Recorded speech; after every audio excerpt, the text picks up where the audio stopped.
Gildan Media, a division of Recorded Books, presents The 6 Disciplines of Breakthrough Learning, How to Turn Training and Development into Business Results, 3rd edition, by Roy V. H. Pollack, Andrew Jefferson, and Calhoun W. Wick, narrated by Al Kessel.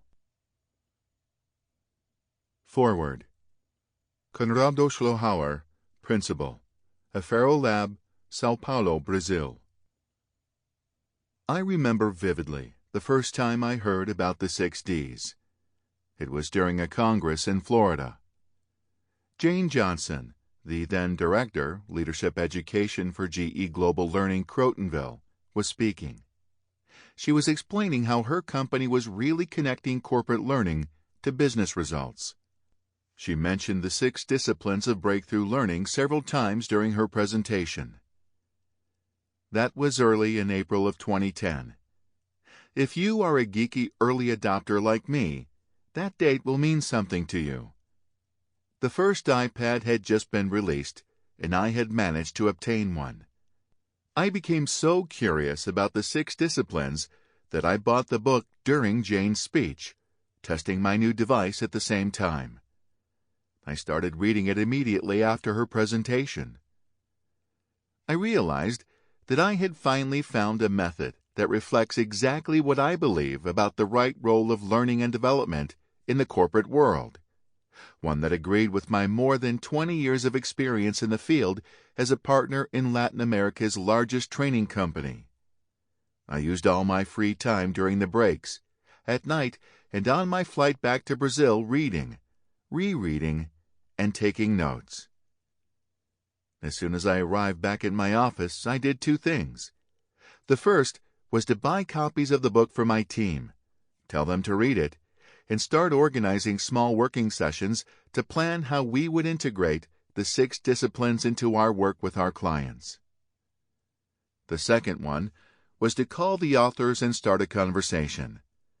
It was, and continues to be, a good one. Andy, Roy, and Cal are not only some of the brightest professionals in the training industry, but they are also wonderfully open to new people, new insights, and new approaches. I consider myself lucky to be able to share time and best practices with all of them. We continue to discuss ideas and concepts for making learning and development even more effective and valuable. In the 5 years since I downloaded my first copy of the 6 disciplines, I have seen its influence grow all over the world. My colleagues and I have introduced the 6 Ds with great success throughout Latin America. The ATD, formerly ASTD, has started paying a lot more attention to learning transfer, and Roy, Andy, and Cal have taught workshops for corporate learning professionals on 6 continents, in person, and over the Internet.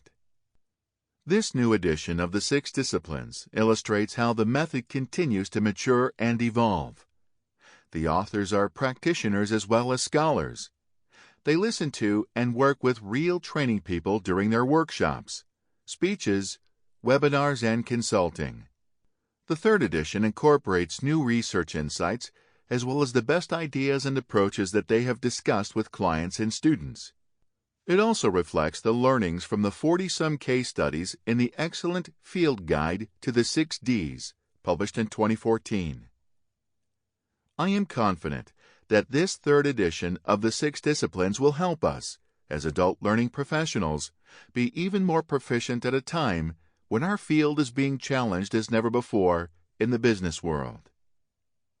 Here is how I think the 6 Ds will change the way you think about corporate learning. The 6 Ds shift the dialogue from HR speak to business language.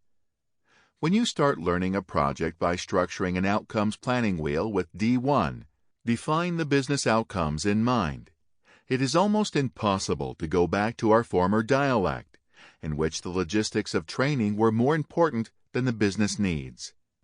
It has been amazing to see line managers start using expressions like complete experience, learning transfer, and new finish line. The 6 Ds make us treat adult learners like adult learners. I earned my PhD in learning psychology, researching adult learners. So it is very frustrating for me to see how few programs really use and apply andragogy principles and adult learning tools. In a straightforward and practical way, the third discipline, Deliver for Application, promotes experience sharing and real-world application. We don't need to continually teach new content to adult professionals. There is enough content and knowledge already. We must help adult learners by offering curatorship and discussion on how and why they will apply this new learning to improve their performance. The 6 Ds challenge the corporate learning industry to rethink its approach. We all know that there is a lot, and I mean a lot, of opportunity for improvement of our current modus operandi. Corporate training programs still produce far too much learning scrap, training that is never applied. We need to rethink our processes, our structures, and our systems in order to realize the full benefits that learning and development can and should provide. For instance, the competences required to clearly define business outcomes are different from the ones we have in our departments now. Likewise, professionally managing learning transfer for maximum impact will require a change in the way a T&D department is built. Implementing the 6 Ds in your learning organization will take significant effort. We've been doing things the way we are doing them for a long time, and change is hard. But I can say, based on my personal experience working with many different organizations, that the transformation in the way that learning is viewed and valued will be well worth the work. The 6 Ds provide a framework to organize, understand, and apply new concepts in corporate learning. Every day, we hear about new concepts questioning the role of the formal learning initiatives in the corporate world. My personal view, based on my research and experience in the corporate and adult learning fields, is that if you understand the 6 Ds in a conceptual way, you will understand that informal learning, social learning, 70-20-10, and so forth, are simply aspects of the complete learning experience, D2. In other words, the preparation, learning transfer, and achievement phases are rich opportunities for learning informally and socially. They are where the 70-20 learning happens.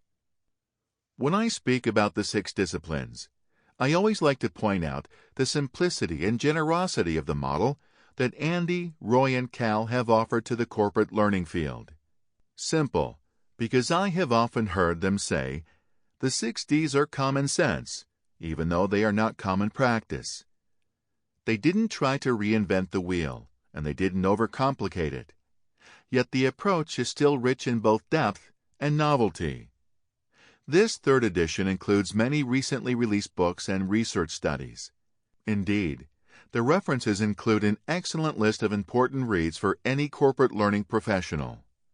By generosity, I am referring to the way that the authors write all their books with the intention of helping you to implement the 6 Ds into your organization. They include real how-to advice. All you have to do is listen to this book and you can start the process. Participating in a workshop will provide additional insight. Plus, you can find more help in their other books and guides. If you have any questions, there is a LinkedIn group for the 6 Ds enthusiasts. For me, this reflects their real commitment to changing and improving our field. During my PhD program, I studied lifelong learning. Over the last 40 years, many organizations, for example, UNESCO, European Union, OCDE, have discussed how to help literate adults keep learning in a rapidly changing society. Nevertheless, there has not been a lot of real action. I believe that we in corporate learning have an important leadership role to play. When we improve the quality and meaning of corporate learning, we are the ones who are implementing important, concrete, and structured actions related to lifelong learning. By taking the discipline 6 Ds approach, we not only help companies increase their productivity and profitability, but we also help individuals become better professionals and learners, and, as a consequence, we help society as a whole. Introduction. The 6 Ds. Managed well, the learning function can become an indispensable, strategic partner with a significant impact on an organization's goals. David Vance. 2 facts of modern business are irrefutable. 1. The pace of change is accelerating. And 2. Competition is ever more global and intense. In today's environment, the organization's ability to learn faster and possibly better than the competition becomes its most sustainable competitive advantage. This book is dedicated to our conviction that corporate learning initiatives are vital, add real value, and help create competitive advantage. At the same time, we are convinced that such initiatives can and should add much greater value than they do today. The 6 Disciplines describes a process and principles for extracting greater returns from the investments organizations make in learning and from the efforts of learning professionals. Learning happens all the time, at work and elsewhere, planned and organically.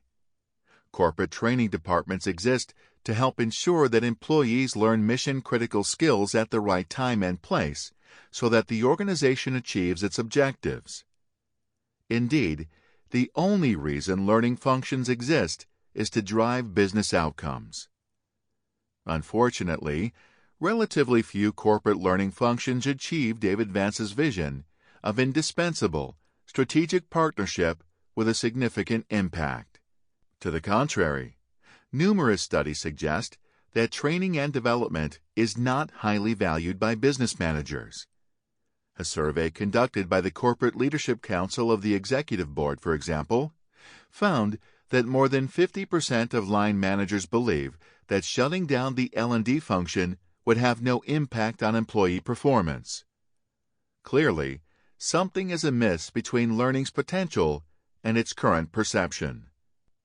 15 years ago, we started on a quest to understand why most learning initiatives fail to realize their full potential for strategic contribution.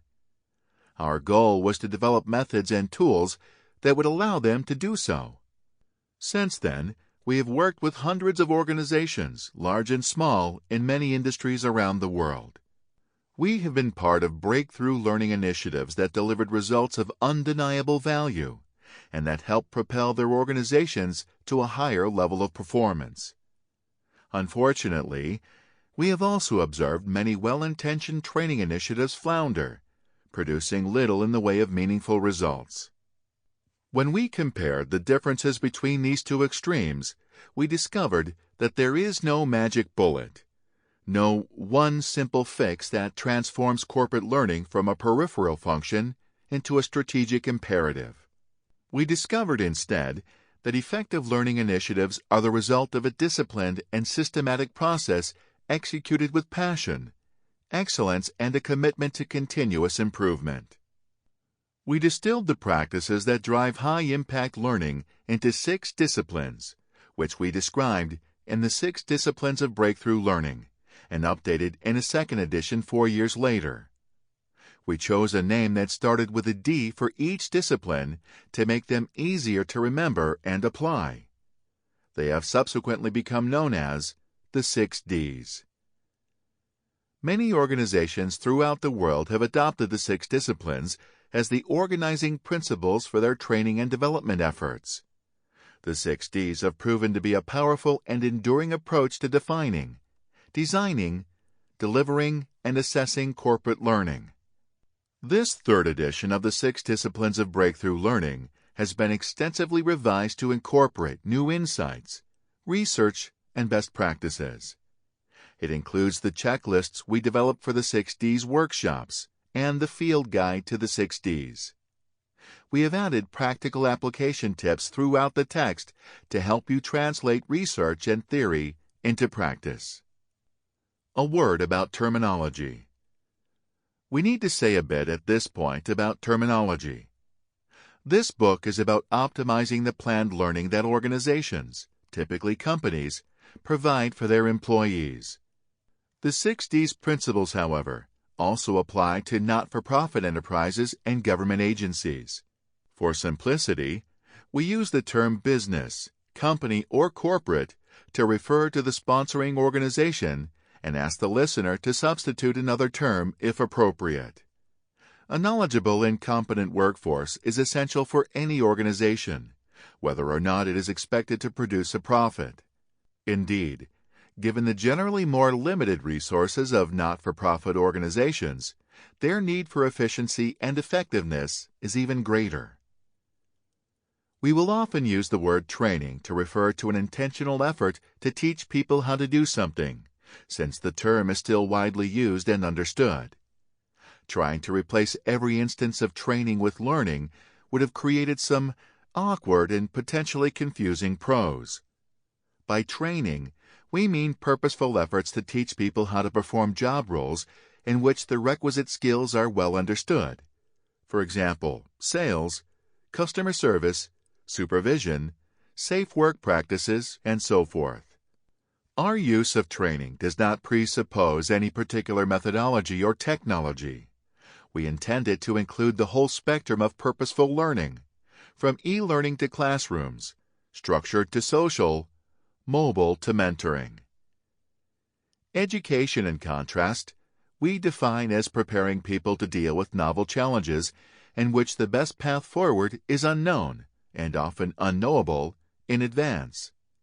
As such, education tends to focus more on the application of principles and theories rather than specific skills. Development, as in learning and development or training and development, has a longitudinal aspect. That is, development entails a series of training, educational and experiential opportunities over time to help individuals achieve their full potential. The 6 Ds are designed to maximize the business value of the intentional learning opportunities provided for employees, regardless of when or where those occur, through what medium, or by what method. Is training necessary anymore? Based on interviews of successful managers, Lombardo and Ischinger formulated the 70-20-10 model, according to which lessons learned by successful and effective managers are roughly 70% from tough jobs, 20% from people, mostly the boss, and 10% from courses and reading. McCall, Lombardo, and Morrison went further, pointing out that only a minute part of a manager's time is spent in the classroom, suggesting that it's the other 99.9% of the time that the bulk of development takes place. That kind of observation, combined with today's technology-enabled information access, have led some to question whether it still makes sense to invest in training at all, or to suggest that only 10% of learning and development's budget, time, and resources should be spent on one-off learning sessions that equip employees with new skills. First, it should be pointed out that the 70-20-10 rule was derived from studies that focused on executive success rather than the full range of jobs and job skills. The ratios would almost certainly be different for other roles such as sales, technical support, quality assurance, or research. Second, the ratio is a broad generalization based on retrospective personal reflections. The hypothesis is impossible to test. There is no way that the relative contribution of all the different sources of learning could be measured accurately across a whole career. Third, even if the percentages could be determined, they are likely to be misleading since they do not take into account the criticality of the learning. A small percentage does not necessarily mean unimportant or dispensable. For example, learning to read consumed only a minute fraction of the total time you have spent learning in your life, almost certainly less than 1%, but it has been absolutely essential for everything else. Thus, 70-20-10 is a broad generalization, not a prescription for the ideal ratio. That most learning takes place outside of training initiatives should come as a surprise to no one. It is where most people spend the vast majority of their time. Nor does 70-20-10 diminish the value of the right training at the right time for the right people. Even the original study noted that formal coursework, however, was sometimes included by executives as an event that made a significant difference to them. The 70-20-10 ratio actually suggests that formal training is efficient. It supposedly contributes 10% to success, although the average employee spends about 30 hours a year in training, less than 2% of his or her time at work. What the model does do is serve to remind workplace learning professionals that people are learning all the time. Unless the training, coaching, culture, and performance management systems are all in alignment, corporate-sponsored learning initiatives are unlikely to have much effect. The importance of incidental learning notwithstanding, planned and structured learning is still vital in organizations. Professionally planned and executed learning initiatives are essential to ensure consistency, making sure that all associates are taught the same approach and that these are consistent with company values and policies as well as legal, regulatory, and safety requirements. Efficiency.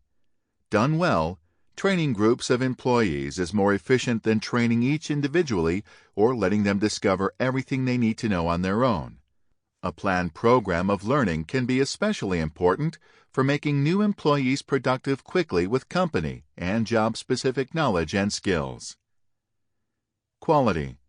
Knowledge of instructional design and access to subject matter experts enables workplace learning professionals to design higher quality and more effective interventions than relying solely on informal learning. Without intentional support, informal learning can be unruly and therefore costly.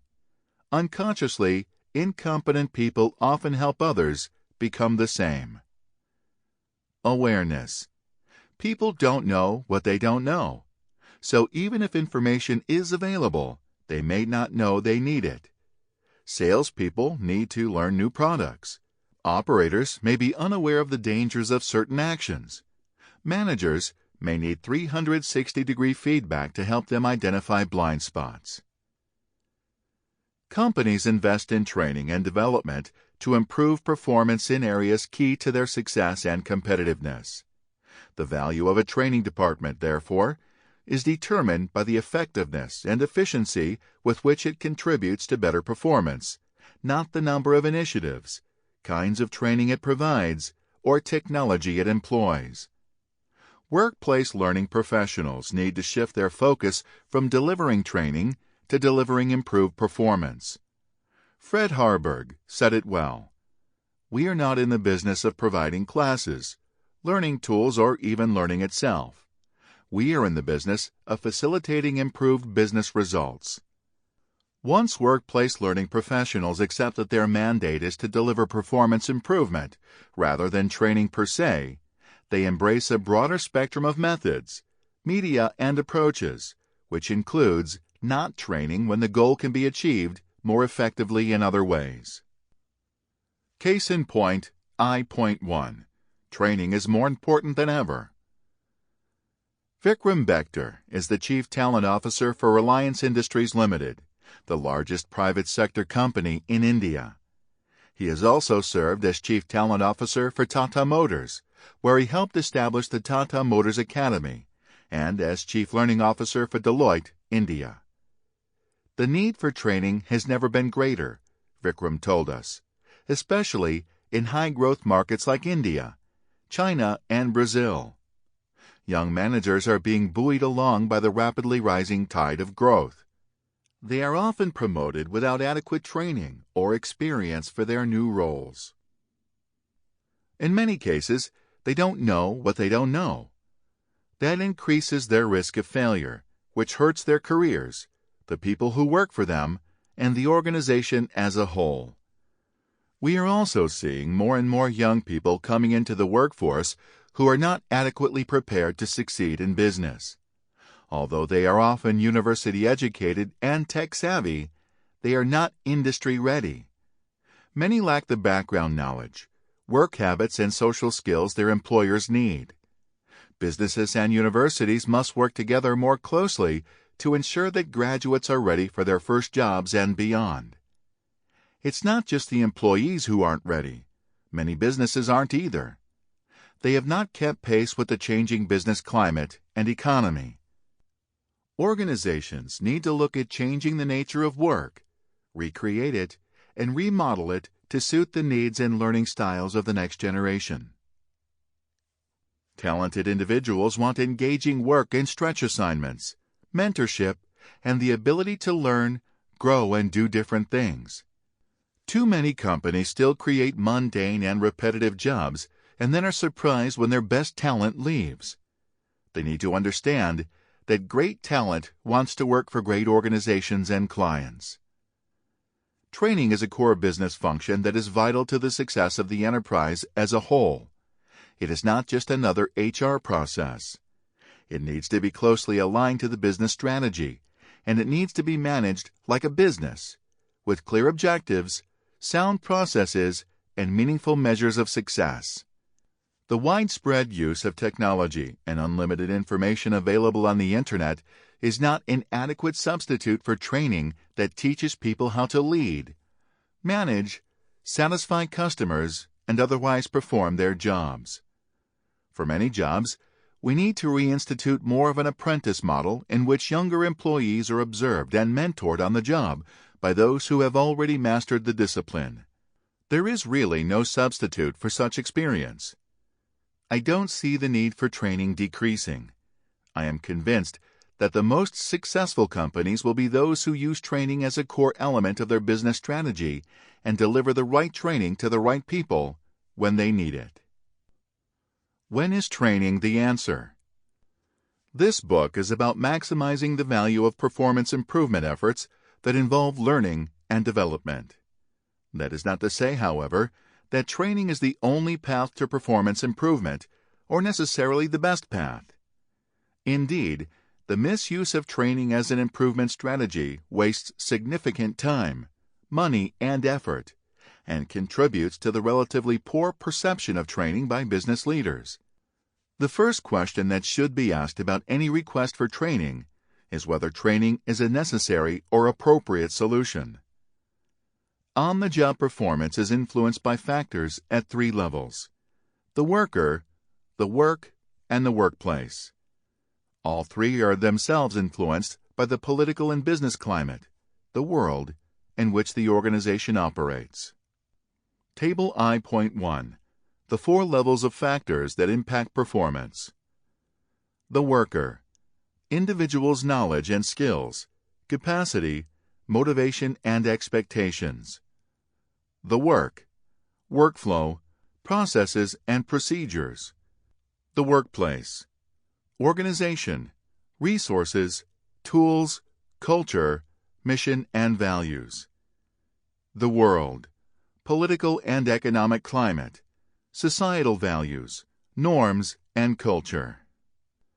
What this means is that job performance is always the result of the interaction between individual capabilities and environmental influences. Substandard performance can result from an impediment at any level, or any combination of levels. For example, a worker might have the necessary knowledge and skills to perform proficiently, but be thwarted by inefficient processes, the work, or by counterproductive policies, the workplace. Training initiatives, planned learning interventions, are efforts to improve performance by enhancing individuals' capabilities. That assumes that the impediment to performance is at the individual worker level. Training is an appropriate and potentially effective response if, and only if, a lack of skills or knowledge is the root cause of the gap between actual and desired performance. There are many other systemic factors that contribute, positively or negatively, to performance. We often find that a project brought to us at a work or individual level problem, such as "these people need training," has to be solved at the workplace organization level. If the real issues are at the work or workplace level, then trying to improve the worker is a waste of time and money and a source of frustration for all concerned. The problem is that many managers see training as the solution to. Sample complete. Ready to continue?